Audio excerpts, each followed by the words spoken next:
नमस्कार दोस्तों, मैं रविवाल, मेरे यूट्यूब चैनल रविवाल आईएनसी पर आपका हार्दिक स्वागत है।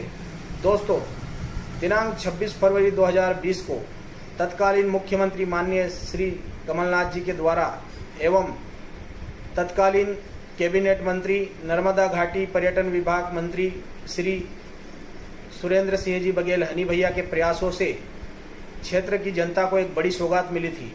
दोस्तों, उस बड़ी सौगात का नाम डहीम माइक्रो उद्वन सिंचाई योजना था, जिस पर हनी भैया के प्रयासों से कमलनाथ जी ने उस योजना का नाम टंट्या मामा माइक्रो उद्वन सिंचाई योजना रख दिया था। दोस्तों, उस कार्यक्रम में भूमि पूजन में क्या कुछ हुआ, इस वीडियो के माध्यम से आप देख सकते हैं। मैं प्रदेश के माननीय मंत्री नर्मदा घाटी विकास और पर्यटन मंत्री, इस क्षेत्र के लोकप्रिय विधायक माननीय श्री सुरेंद्र सिंह जी बघेल साहब को सादर आमंत्रित कर रहा हूं। मंच पे विराजमान देश के और प्रदेश के लाडले यशस्वी, आप सबके अपने, हम सबके लाडले मुख्यमंत्री महोदय परम श्रद्धेय कमलनाथ जी, प्रदेश की मंत्री धार जिले की प्रभारी विजय लक्ष्मी साधो जी, जिला कांग्रेस कमेटी के हमारे अध्यक्ष बालमुकुंद सिंह गौतम जी, अलीराजपुर के जिला कांग्रेस कमेटी के अध्यक्ष महेश पटेल जी, अल्पसंख्यक प्रकोष्ठ के प्रदेश के अध्यक्ष मुजीब कुरैशी जी, विधायक अलीराजपुर मुकेश पटेल जी, विधायक जोबट कलावती भूरिया जी, विधायक मनावर हीरा अलावा जी, विधायक धर्मपुरी पाचीलाल जी, विधायक सरदारपुर प्रताप ग्रेवाल जी, कोऑपरेटिव बैंक के हमारे अध्यक्ष कुलदीप बंदेला जी, मंच पे विराजमान यूथ कांग्रेस के और सभी हमारे वरिष्ठ साथियों, 15 साल से मध्य प्रदेश में 15 साल के पहले भारतीय जनता पार्टी की सरकार थी और उस सरकार के मुखिया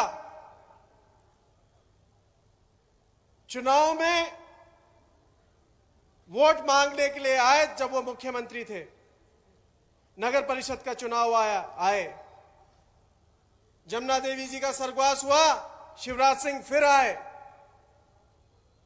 पर 15 साल तक डहीं की जनता को देने के लिए वो कभी नहीं आए।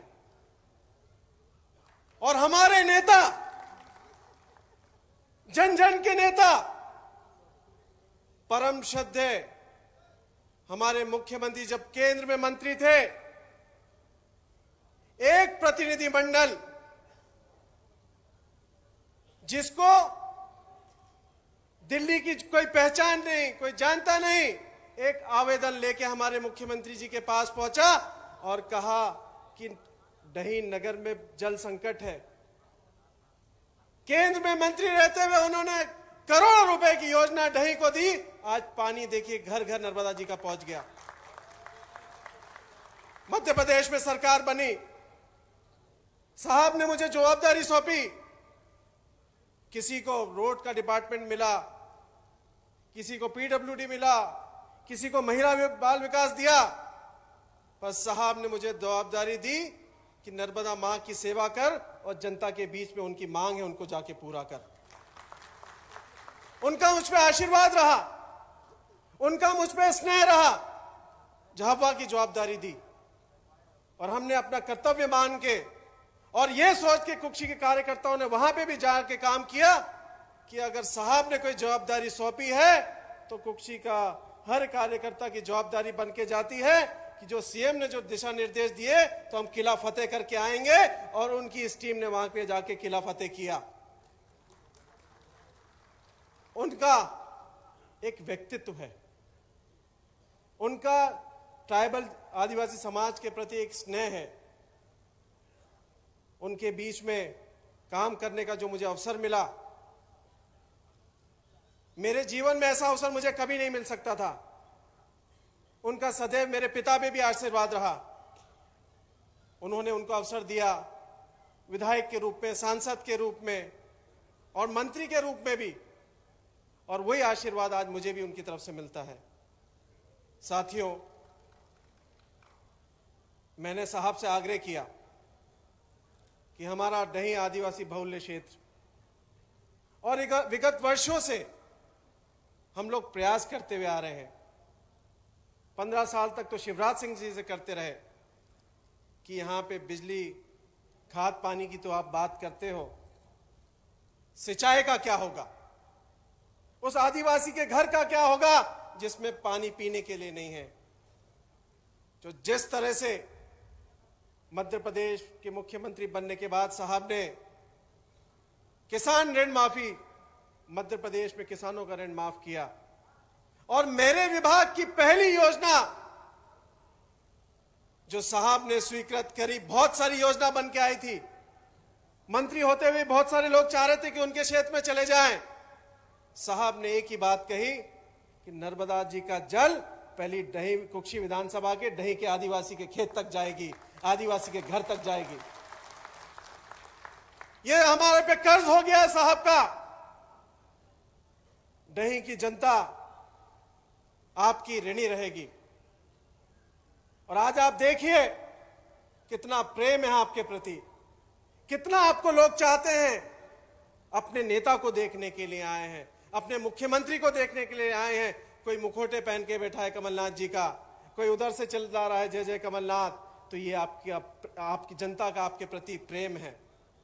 साथियों, आज जो योजना आपको साहब ने दी है, डही के हर खेत तक पानी जाएगा,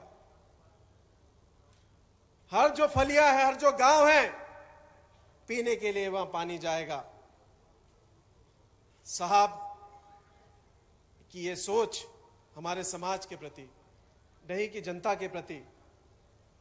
और आज आपने देखा होगा हेलीकॉप्टर जब वहां पे उतरा तो लोग उमड़ रहे थे अपने नेता को देखने के लिए।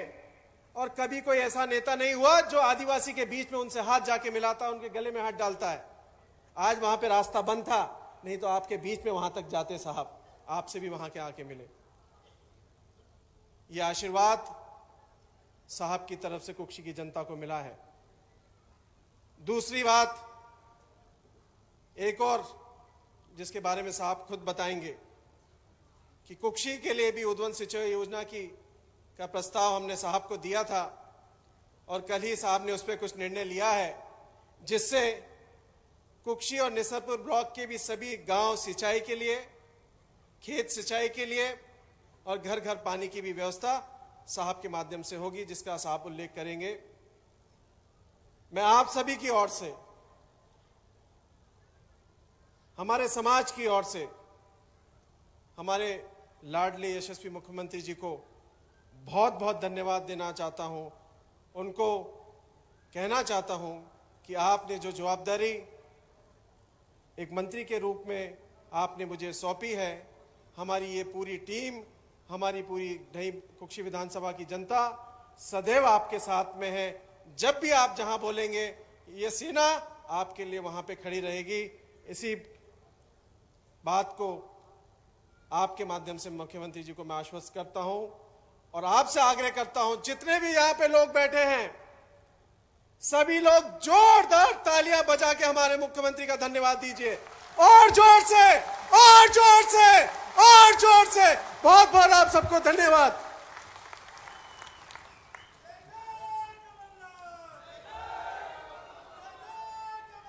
बहुत बहुत धन्यवाद माननीय मंत्री महोदय। अब बहुत सम्मान के साथ में उनको आमंत्रित करने जा रहा हूं जिनको सुनने के लिए हम सभी लालायित हैं। प्रदेश को निरंतर विकास के लिए संकल्पित कुशल प्रशासक और जननायक प्रदेश के माननीय मुख्यमंत्री जी श्री कमलनाथ जी से सादर अनुरोध है, उद्बोधन के लिए इन लाइनों के साथ माननीय मुख्यमंत्री जी। मंत्रिमंडल में मेरे साथी, आपके ही सुरेंद्र सिंह बघेल जी, हनी बघेल, मंत्रिमंडल में मेरे साथी विजय लक्ष्मी सारू, हमारे अध्यक्ष बाल मुकुंद गौतम जी, हमारे सभी विधायक हीरा अलावा, प्रताप ग्रेवाल, पाचीलाल मेडा, कलावती भूरिया, मुकेश पटेल, सभी यहां उपस्थित कांग्रेस के नेतागण, मेरे साथीगण, कईयों से तो बहुत पुराना संबंध है मेरा। बहुत बहुत खुशी हुई हमारे आदरणीय बुजुर्गों से के साथ के बीच में आकर, हमारी माताएं और बहनें और खास करके नौजवानों के बीच में आकर मुझे बहुत खुशी हुई। सबसे पहले मैं धन्यवाद करना चाहता हूं, आपको धन्यवाद करना चाहता हूं कि आप इतनी बड़ी संख्या में उपस्थित हुए। आप सब ने जो बल और शक्ति दी, ये बल और शक्ति दी कि हमें मौका मिले, हम मध्य प्रदेश का, धार का, कुक्षी का एक नया इतिहास बनाएं। आपने ही ये बल और शक्ति दी है, आप सबका बहुत बहुत धन्यवाद। आदिवासी समाज हमारे मानवता, सरलता और श्रद्धा का प्रतीक है। आपकी संस्कृति है, आपकी सभ्यता है। और मैं तो बुजुर्गों से इतना ही कहना चाहूंगा कि ये जो आपकी संस्कृति है, ये संस्कृति जिस पर सबको गर्व है, ये संस्कृति हमारे नई पीढ़ी भी इसे अपनाए। आज नई पीढ़ी को अपनाने की बड़ी जरूरत है। 14 महीने पहले, 15 साल बाद कांग्रेस की सरकार बनी। 15 साल भारतीय जनता पार्टी की सरकार रही और 15 साल बाद कांग्रेस की सरकार बनी। कैसा प्रदेश भारतीय जनता पार्टी ने हमें 15 साल बाद सौंपा। एक ऐसा प्रदेश हमें सौंपा जहां मध्य प्रदेश में किसानों की आत्महत्या में मध्य प्रदेश नंबर 1, बेरोजगारी में नंबर 1, हमारी माताओं और बहनों पर अत्याचार पर नंबर 1। ऐसा प्रदेश हमारी कांग्रेस की सरकार को उन्होंने सौंपा। कौन सी चुनौती हमारे सामने नहीं थी? तिजोरी खाली। तिजोरी खाली खुद कहते थे कि तिजोरी खाली है। खाली तिजोरी सौंपी। कौन सी चुनौती हमारे सामने नहीं थी? 70% मध्य प्रदेश के लोग, उनका जीवन आधारित है कृषि क्षेत्र पर। जिसकी किराने की दुकान गांव में है, उसकी किराने की दुकान चलती है जब किसानों को खरीदने की ताकत होए। उनका व्यापार चलता है, पर किसान के पास वो क्रय शक्ति ना होए, खरीदने की ताकत ना होए, तो वो व्यापार, हमारे किराने की दुकान भी नहीं चल पाएगी। हमारा किसान अपने बच्चों को अच्छे कपड़े नहीं पहना पाएगा, अच्छी पढ़ाई नहीं करा पाएगा। तो कृषि क्षेत्र 70% मध्य प्रदेश कृषि क्षेत्र से जुड़ा है। और कृषि क्षेत्र में कौन सी समस्या नहीं? हमारे किसान का जन्म होता है कर्जे में, उसकी मृत्यु होती है कर्जे में। किसानों को सही मूल्य नहीं मिलता, किसानों को न्याय नहीं मिलता। आपका उत्पादन तो बढ़ जाएगा, किसानों का बढ़ता हुआ उत्पादन तो हो जाएगा, पर अगर सही मूल्य ना मिले, किसान उस बढ़ते हुए उत्पादन का करे क्या? तो आज ये सबसे बड़ी चुनौती हमारे सामने है कि हम कृषि क्षेत्र में एक नई क्रांति लाएं, एक नए नजरिए से हम अपने कृषि क्षेत्र को देखें। हम अपने कृषि क्षेत्र में ऐसी नीतियां बनाएं कि किसानों की आर्थिक मजबूती बने। हम वचनबद्ध हैं कि हम किसानों के लिए एक नई नीति बनाएंगे। हमने शुरुआत करी है कर्जा माफ करके, और पूरे मध्य प्रदेश में आज तक 22 लाख किसानों का कर्जा माफ हुआ है।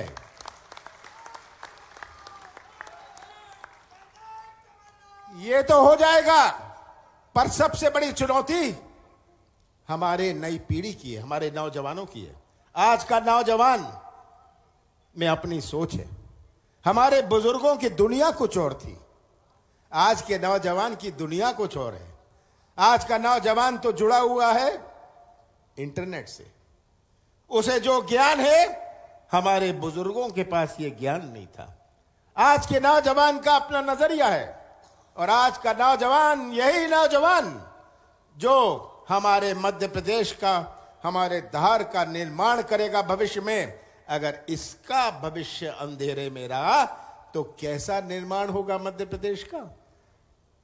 आज का नौजवान में अपनी सोच है, उसकी तरफ कोई कमीशन या ठेके की नहीं है। आज का नौजवान तो व्यवसाय का मौका चाहता, आज का नौजवान अपने हाथों को काम चाहता है और जब तक इसे ये काम और व्यवसाय का मौका नहीं मिलेगा, हमारे नौजवान की पीड़ा को पहचानने की आवश्यकता है। यह सबसे बड़ी चुनौती है हमारे सामने। हमारे मध्य प्रदेश में औद्योगिकरण चौपट, द्वितीय उद्योग मध्य प्रदेश में 15 साल में नहीं लगे, उससे ज्यादा उद्योग तो बंद हो गए। आज का नौजवान चाहता है, पढ़ लिख लिया, चला गया, इंजीनियरिंग कर ली, कॉलेज में चला गया, पोस्ट ग्रेजुएशन कर ली, सोचता है उसे रोजगार मिलेगा। बेचारा वो तो गांव के लायक नहीं रहा, शहर के लायक नहीं रहा, तो रहा कहां का? उसकी पीड़ा, उसका दुख पहचानने की आवश्यकता है। इसलिए मैं कहता हूं सबसे बड़ी चुनौती हमारे नौजवानों की भविष्य की है।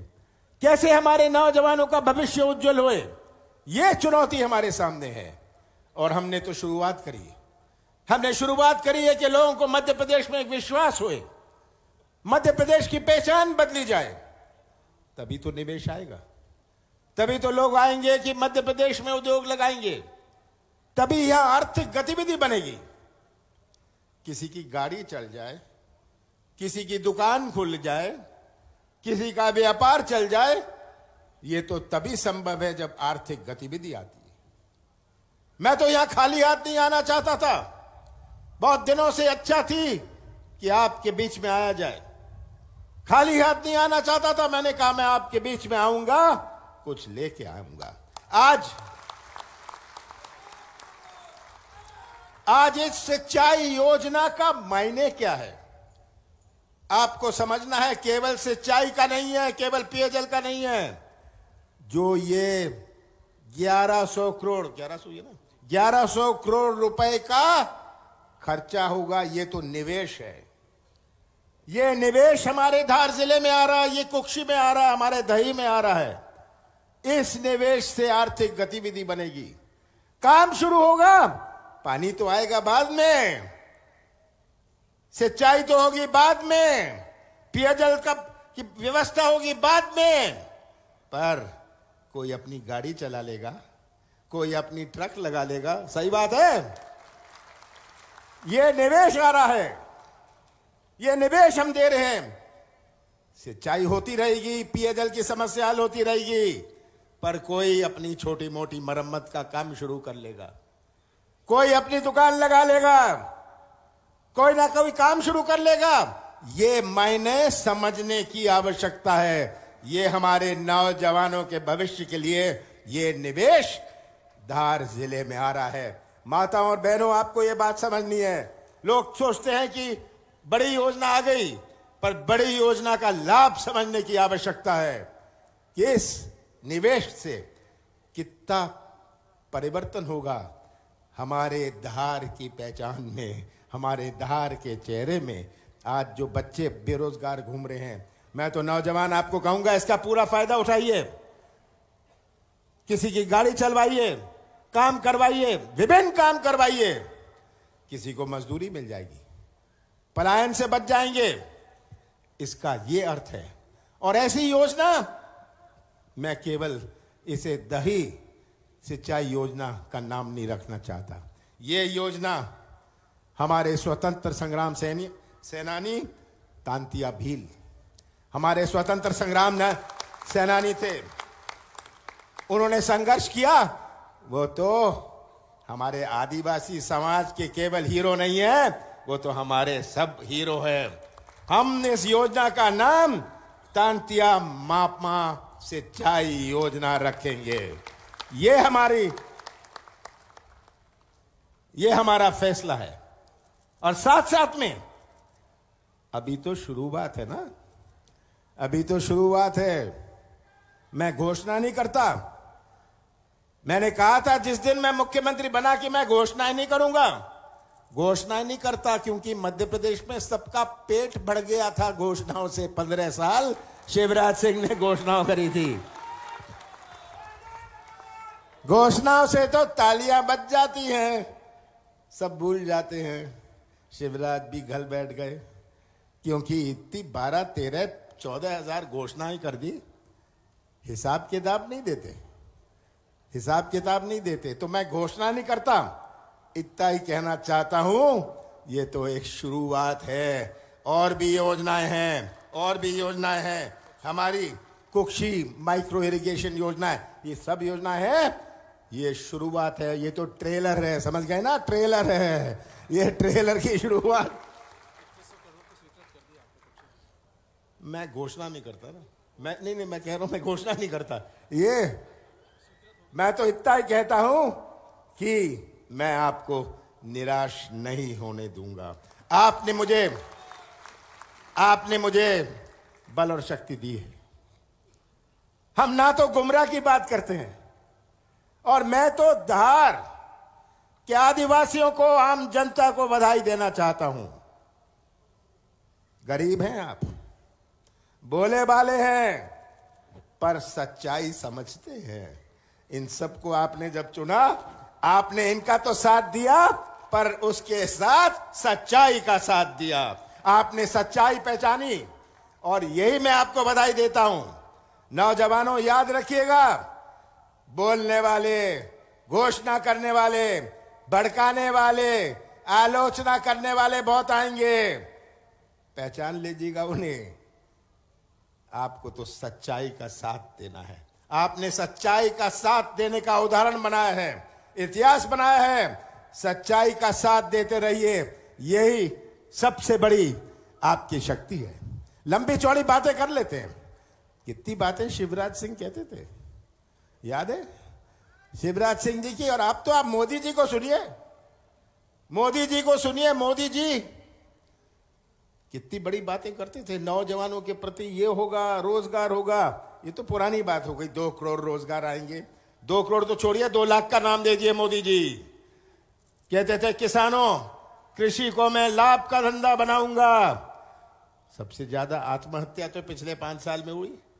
और ये मोदी जी, आज आप नौजवान की बात नहीं करते। आज नौजवान की बात नहीं सुनेंगे उनसे।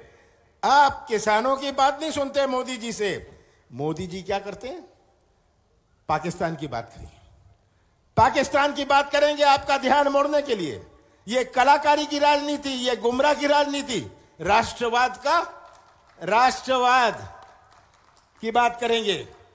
और कौन सा पाठ पढ़ाएंगे ये राष्ट्रवाद का? मैं तो पूछता हूं शिवराज सिंह जी से, मोदी जी से, मुझे एक नाम बता दीजिए जो आपके पार्टी में स्वतंत्र संग्राम सेनानी रहा हुआ हो। एक स्वतंत्र संग्राम सेनानी नहीं रहा।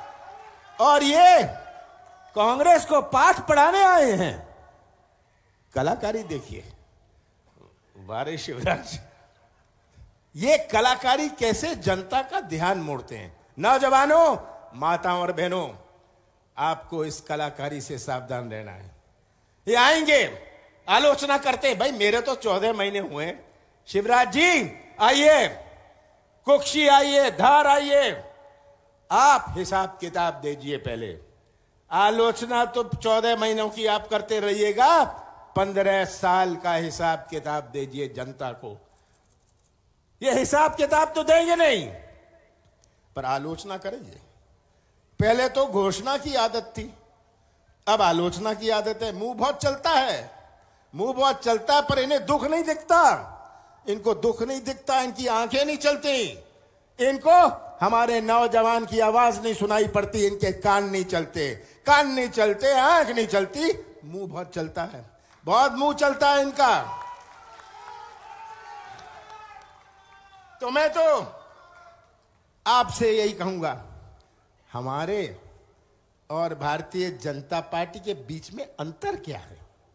ये अंतर भी आपको समझना है। ये अंतर सोच का है, जब हम सोचते हैं, हम आदिवासी समाज के बारे में सोचते हैं। भारतीय जनता पार्टी जब सोचती है, वो सोचती है कि हम आरक्षण को कैसे कम कर दें, या आरक्षण को हम गायब कैसे कर दें।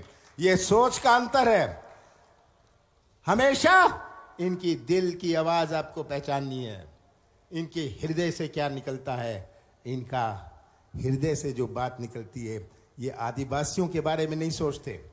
ये सोचते हैं कि कैसे हम समाप्त करें जो आज आरक्षण है। कभी कभी मुंह से बात निकल जाती है, फिसल जाती है। जो नीतियां बनाई हमारे आदिवासी समाज के लिए कांग्रेस पार्टी ने बनाई, इंदिरा गांधी जी ने बनाई। इंदिरा गांधी जी ने ये नीतियां बनाई कि हमारा आदिवासी समाज सुरक्षित रहे। मैं तो पूछना चाहता हूं भारतीय जनता पार्टी से कि आपकी कौन सी नीति बनी? आप बताइए, पिछले 60 साल में आपने कौन सी नीतियां बनाई? आपने कौन सी नीतियां का समर्थन किया? ये सोच का अंतर है। जब हम सोचते हैं, हम नौजवानों के बारे में सोचते हैं, हम किसानों के बारे में सोचते हैं। ये सोच का अंतर है, ये हमारे नजरिए का अंतर है, और यही आपको समझना है। हम हो सकता है कहीं हम असफल हुए, पर हमारे सोच में खोट नहीं है। आपको देखना है किसके सोच में ये खोट है। तो ज्यादा ना कहते हुए मैं तो आपसे इतना कहूंगा कि आपने यहां आकर मेरा खून तो 250 ग्राम बढ़ाया है, और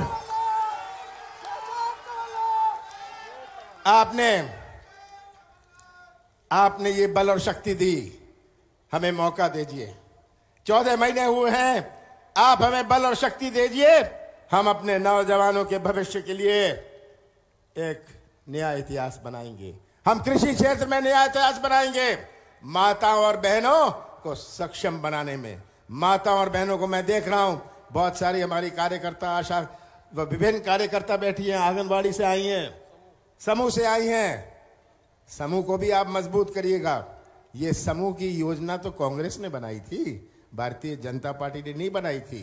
तो हम एक नया इतिहास बनाएंगे, मध्य प्रदेश का एक नया इतिहास बनाएंगे। आप तो केवल हमें बल और शक्ति और प्यार देते रहिए, ये मेरी आपसे प्रार्थना है। आप सबका बहुत बहुत धन्यवाद।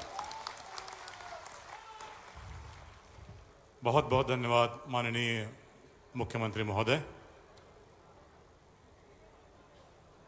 आपने जो बातें इस देश की जनता से कही, हम सबसे कही हैं, निश्चित रूप से उनका पालन होगा, और आपके नेतृत्व में प्रदेश विकास के पथ पर निरंतर आगे बढ़ता रहेगा। मंची कार्यक्रम के अंतिम औपचारिकता के रूप में आभार प्रदर्शन के लिए एनवीडीए के अधीक्षण यंत्री महोदय को आमंत्रित कर रहा हूं। परम आदरणीय प्रदेश के मुख्यमंत्री माननीय कमलनाथ जी, मंच पर उपस्थित सभी अतिथिगण, आज माननीय मुख्यमंत्री जी ने नर्मदा घाटी विकास प्राधिकरण की इस महत्वपूर्ण ढही माइक्रो उद्वहन परियोजना का भूमि पूजन कर हमें कृतार्थ किया है। मैं पूरे नर्मदा घाटी विकास प्राधिकरण की ओर से आपका आभार व्यक्त करता हूं, और आप सब लोगों का भी शानदार उपस्थिति के लिए प्राधिकरण एवं नर्मदा घाटी विकास विभाग की ओर से धन्यवाद ज्ञापित करता हूं। बहुत बहुत धन्यवाद। जय हिंद, जय भारत।